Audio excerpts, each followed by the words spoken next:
Hello, welcome student.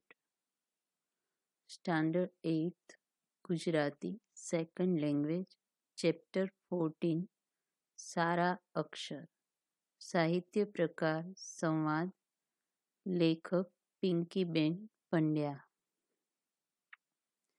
પાઠ પરિચય આ પાઠમાં સારા અક્ષર વિશેની ચર્ચા સંવાદ દ્વારા રજૂ કરવામાં આવી છે. અભ્યાસની સાથે વ્યવહારુ જીવનમાં સારા અક્ષરનું કેટલું બધું મહત્વ છે તે દર્શાવ્યું છે. ચારજોને બદલે મારજો વંચાય ત્યારે કેવી ગડબડ થાય ને અર્થનો અનર્થ થાય તે તરફ આપણું ધ્યાન ખેંચવામાં આવ્યું છે. સાથે સાથે સારા અક્ષર શક્ય છે ની ચર્ચા પણ સંવાદ દ્વારા આપણને રજૂ કરવામાં આવી છે. અહીંયા કેટલાક મિત્રો છે, એમાં હાર્દિક છે એ મેહુલને બોલાવવા માટે આવે છે, રમવા માટે કે ચાલતું રમવા. એટલે હાર્દિક જ્યારે એને બોલાવવા આવે છે ત્યારે મેહુલ છે એ લેસન કરતો હોય છે. એટલે એ કહે છે કે ચાલ, હાર્દિક કહે છે કે ભાઈ તારી બધા રાહ જોવે છે, તું રમવા ચાલ. એ દરમિયાન મેહુલ જે લેસન કરતો હતો ત્યારે એના નોટમાં અક્ષરો જોઈ અને એકદમ ખુશ થઈ જાય છે હાર્દિક, અને બીજું કહે છે કે ઓહો, તારા તો નોટના પાના પણ બહુ સરસ લીસા છે. એટલે પછી કહે છે કે મને હવે ખબર પડી કે કદાચ એટલે જ સર છે એ તારી નોટ ક્લાસમાં બતાવતા હશે કે તારા પાના બહુ લીસા છે. હવે અહીંયા આ બધા વચ્ચે જે ચર્ચા થાય છે, ચર્ચા શેની છે? અક્ષરોની. ભાઈ લીસા પાના હોવાથી અક્ષર સારા થાય નહીં. એટલે મેહુલ કહે છે કે ભાઈ મારી નોટના પાના લીસા છે એટલે કાંઈ સાહેબ મારી નોટ ક્લાસમાં નથી બતાવતા, પણ મારા અક્ષર સારા છે અને નોટમાં હું ચેક ચાક નથી કરતો, અને એટલા માટે સાહેબ બધાને મારી નોટ બતાવે છે. પણ એ કહે છે કે એ વાત તો સાચી, પણ તારા લીસા પાના છે એટલે પાના સરસ હોય એટલે લખવાની મજા આવે, એટલે કે એટલે જ સારા અક્ષર થાય છે. એટલે મેહુલ કે ભાઈ એવું ન હોય, લીસા પાના હોય તો કાંઈ અક્ષર સારા થાય એવું ન હોય. એટલે આ બે ચર્ચા કરતા હતા ત્યાં સોનલ આવે છે અને એ હાર્દિકને કહે છે કે ભાઈ મેં તો તને બોલાવવા માટે મૂક્યો હતો અને તું અહીંયા આગળ બેસી પડ્યો કે હાલાલ બધા ભીલું પાડે છે, નક્કી થઈ ગયું છે કે તારી વાટ જોવે છે બધા. એટલે મેહુલ હવે અહીંયા એને કહે છે કે સોનલ તું જો, હવે તું એ વાત કે આ મારી વાત સમજતો જ નથી કે. તો સોનું કહે છે કેમ, કે શું થયું, કે કઈ વાત નથી સમજતો? તો મેહુલ કહે છે કે આ એમ કહે છે કે મારી નોટના પાના લીસા છે ને એટલે મારા અક્ષર સારા થાય, પણ એવું કાંઈ હોતું હશે? એટલે સોનલ કે ના ના યાર, એવું તો ન હોય, કારણ કે મારા પપ્પાએ મારા માટે મોંઘી મોંઘી નોટ ક્યાં લાવે છે કે. એટલે કે મારા પપ્પા, ઓલો હાર્દિક કે મારા પપ્પા તો હું મગાવું તોય નથી લાવતા. એટલે રાધા કહે છે કે જો એવી તો બધી ખબર પપ્પાને પડતી જ હોય કે જે કામનું હોય ને એ મોંઘું હોય તોય આપણા માટે લઈ આવે. એટલે હાર્દિક કહે છે કે એ તો વાત સાચી, પણ મારા અક્ષર સારા નથી આવતા કે. તો સોનલ કે એવું કંઈ ના હોય, કે અક્ષર છે એ ગમે તેમાં લખું હું, મારા અક્ષર તો સરસ જ આવે. એટલે રાધા કે એ તો તું પેન્સિલ વાળી, આમ પેન્સિલ છે ને અણી વાળી હોય ને એટલે એના લીધે તારા અક્ષર સારા આવે. તો અશરફ છે એ બોલે છે કે ના ભાઈ એવું નથી, એ કે તું તો કે એટલે જ કદાચ આખો દિવસ પેન્સિલ છોલ છોલ કરતી હોઈશ. તો હાર્દિક કહે છે કે એને તો કે 2 દિવસમાં એક પેન્સિલ પૂરી થઈ જાય કે. તો સોનલ કે એવું નથી, પેન્સિલ બટકણી હોય તો પછી અણી તો કાઢવી જ પડે ને. એટલે રાધા કે તું સંચાથી છોલે છે ને એટલે કદાચ અણી તૂટી જતી હશે, કે બ્લેડથી છોલ તો નહીં તૂટે. તો ધવલ કહે છે કે પણ બ્લેડથી છોલવામાં આપણને બીક રહે કે ક્યારેક ક્યારેક પેન્સિલના બદલે આપણી આંગળીએ છોલાઈ જાય તો.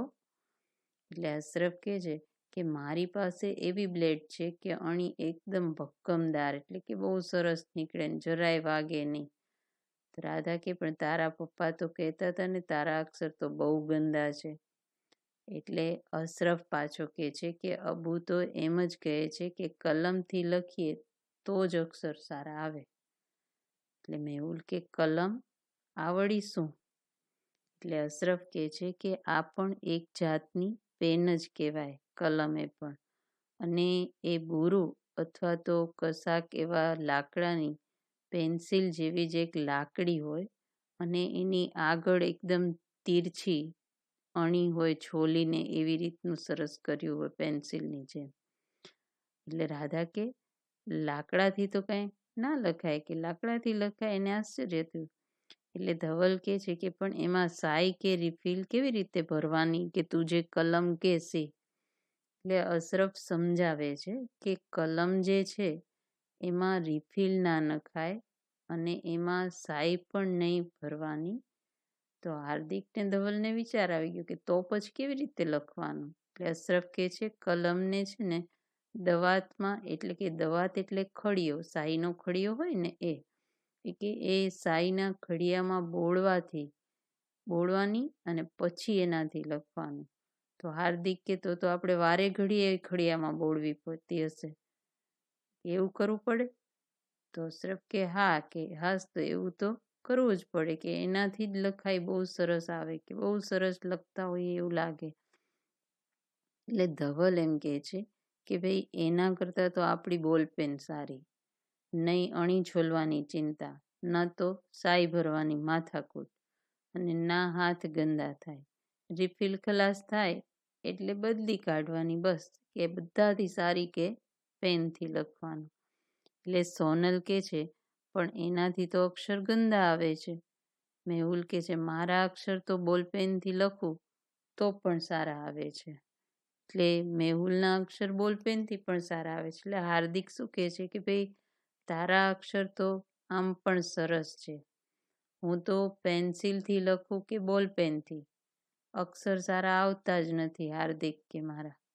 એટલે રાધા કહે છે કે એનો અર્થ એ જ કે પેન્સિલ, પેન કે બોલપેન જે ફાવતું હોય એનાથી લખવાનું, અને અક્ષર સારા હોય તો ગમે તેનાથી લખો સારા જ આવે, અને ખરાબ હોય તો ગમે એનાથી લખો ખરાબ જ આવે. એટલે હાર્દિક એમ કહે છે કે પણ ખરાબ અક્ષરને લીધે કેટલી બધી તકલીફ થાય એ તમને ખબર છે? તો ધવલ કે કેમ? એટલે હાર્દિક કહે છે કે મારા સાહેબ કહેતા હતા કે મારા અક્ષર ખરાબ છે ને એટલે જ મારા માર્ક્સ કપાઈ જાય છે, એટલે કે હું શું લખું છું તે જ તેમને ખબર નથી પડતી કે. એટલે રાધા કહે છે કે હા એ વાત તો સાચી, કે એના લીધે કેવી કેવી ગડબડ થતી હોય છે, અક્ષર ખરાબ હોય. કે એકવાર મારા મમ્મી છે ને બહાર ગામ ગયા હતા અને મારા ફોઈ અને મારી મોટી બહેનને કાગળમાં લખ્યું કે માટલું બરાબર સાફ કરજો, ઓટલો બરાબર વાળજો, અને એમને એવું વંચાણું કે ચાટલું બરાબર સાફ કરજો ને ચોટલો બરાબર વાળજો. હવે જો મની જગ્યાએ શું વંચાણો? ચ. એટલે શું થયું કે મારી બેન તો બિચારી કે રોજ દરેક ચાટલું સાફ કર્યા કરે અને ટૂંકા વાળમાં ચોટલો વાળવાની કોશિશ કર્યા કરે. બિચારી કંટાળી ગઈ, વાળ ટૂંકા હોય તો ચોટલો કેવી રીતે થાય? હવે એકચ્યુઅલી મમ્મીએ તો ઓટલા વાળવાનું કીધું હતું, માટલું સાફ કરવાનું કીધું હતું, એના બદલે આ ચાટલા સાફ કરવા માંડી. ચાટલા એટલે અરીસો. એટલે વિચાર કરો, અર્થનો આખો અનર્થ થઈ જાય. એટલે અશરફને હસવું આવ્યું. એણે કીધું કે તો પછી ખબર પડી હશે ત્યારે તમે બહુ હસો ને? તો રાધા કે હાસ તો ક્યારેક ક્યારેક આવી રીતે થઈ જાય કે ઓળનું ચોળ વેતરાઈ જાય, એટલે કે આપણે કેવા કંઈક જતા હોઈએ અને બની કંઈક જાય. એટલે મેહુલે એમ કીધું કે એટલા માટે જ ગાંધીજીએ કહ્યું છે કે ખરાબ અક્ષર છે ને એ અધૂરી કેળવણી છે. કારણ કે હાર્દિકે પાછી બીજી પણ એક વાત યાદ આવી, કે સારું થયું કે મને પણ એકવાર મેં પણ એવું સાંભળ્યું હતું કે એક જણે ગામડે કાગળમાં લખ્યું કે ઢોરને બરાબર ચારજો, અને ત્યાં એવું વંચાણું કે ઢોરને બરાબર મારજો. એટલે કે બિચારા ઢોર જે હતા એ તો માર ખાઈ ખાઈને અધમુઆ થઈ ગયા. કારણ કે શબ્દ ખાલી ચ નો મ થઈ જાય અથવા તો મ નો ચ થઈ જાય, અક્ષર સારા ના હોય એટલે આવી તકલીફ થાય. એટલે ત્યારે મેહુલ કહે છે કે સાચી વાત છે, એટલે જ ગાંધીજીએ એવું કીધું છે કે ભાઈ ખરાબ અક્ષરો છે એ અધૂરી કેળવણીની નિશાની છે. પણ હાર્દિક કહે છે કે પણ મારા જે ગંદા અક્ષર છે એને સુધારવા હોય તો શું કરવાનું? એટલે સોનલ એમ કે છે કે ભાઈ મારા દાદીમાં એવું કહેતા હતા કે સવારે વહેલા ઉઠીને ઠંડા પાણીમાં હાથ નાખી દેવાના અને હાથ ઠરી જાય પછી એવા હાથથી ધીમે ધીમે સરસ રીતે લખવાનું તો આપણા અક્ષર સારા થાય. એટલે પેલી રાધા કહે છે કે હા મારા દાદા એવું કહેતા હતા કે એમના જમાનામાં પાટલી પર ભીની માટી પાથરી ને સરસ વળાંકવાળા અક્ષર લખી ને માટીને સુકાવા દેતા અને પછી એ અક્ષરની અંદર જ લખ્યા કરવાનું. પણ હવે આજના જમાનામાં એવું કોણ બધા કરે? એટલે ધવલ પણ કહે છે કે પણ આપણે નાના હતા ને સુલેમાનની નોટમાં લખતા હતા એવી રીતે તો લખાય ને. એટલે અશરફ કહે છે કે હા, કે મારો ભાઈ નાનો હતો ત્યારે મારા અબ્બુ એને બહુ સરસ ચિત્રો દોરાવેલા, કદાચ એનાથી જ અક્ષરનો વળાંક છે એ સરસ થઈ ગયો હશે. તું પણ વર્તુળ, અર્ધવર્તુળ, ઊભી, આડી, ત્રાંસી આવી રીતની લીટીઓવાળું ચિત્ર દોરજે. એટલે હાર્દિક કહે છે કે અરે હું તો કે એકડિયા બગડિયાની જેમ અક્ષર ઘૂંટવા પણ તૈયાર છું. કંઈક તો કરવું જ પડશે, કારણ કે ગંદા અક્ષરને તો હવે મને બહુ શરમ આવે છે. ને મેહુલ કહે છે કે ભાઈ ધીરજ રાખ, સતત પ્રયત્ન કરીશ તો ચોક્કસ તું સફળ થઈશ. અને સોનલે એમ કહે છે કે હાલો હવે આ બધી વાતો મૂકો અને આપણે હવે રમવા જવું છે. અને ત્યાર પછી મેહુલ, હાર્દિક, રાધા, ધવલ, અશરફ એ બધા તરત રમવા જાય છે, કારણ કે એને એમ થાય છે કે રમવા નહીં જાય તો પછી અંધારું થઈ જશે.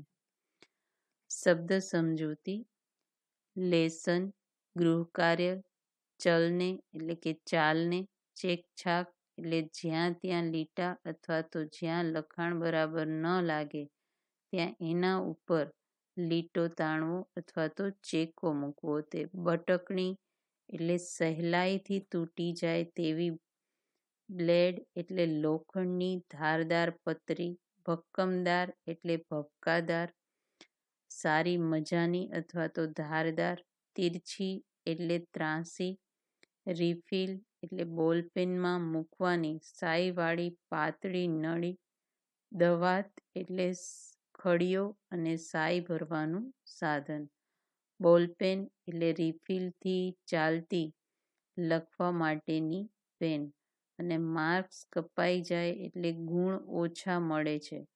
ચાટલું એટલે દર્પણ અથવા તો અરીસો, અધમુઆ એટલે અડધા મરેલા અથવા તો શક્તિહીન, અને સુલેખન એટલે સ્વચ્છ સુંદર લખાણ. રૂઢિપ્રયોગ, ઓળનું ચોળ થવું એટલે ધારણા કરતા સાવ ઊંધું થવું. એકડિયા બગડિયાની જેમ એટલે કે શિખાઉની જેમ. અને વાતોના વડા કરવા એટલે નકામી લાંબી વાતો કરવી. Thank you.